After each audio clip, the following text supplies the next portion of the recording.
আমি 10 বছর ধরে আসছি, যতবার বজবজে আসি মনে হচ্ছে ভালোবাসা একটু করে বাড়ছে বাড়ছে বাড়ছে।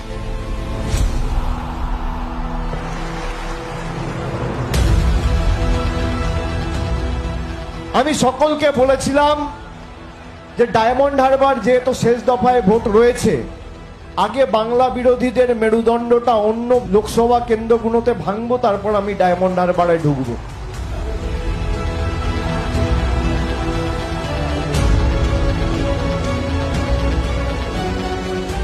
এদের মাথা, ঘাড়, মেরুদণ্ড, মাজা, কোমর ভেঙে দিয়েছি, আর এদের কফিনের শেষ পেরেকটা আগামী 1 তারিখ ডায়মন্ড হারবারের মাটিতে পুঁতবো, কথা দিয়ে গেল।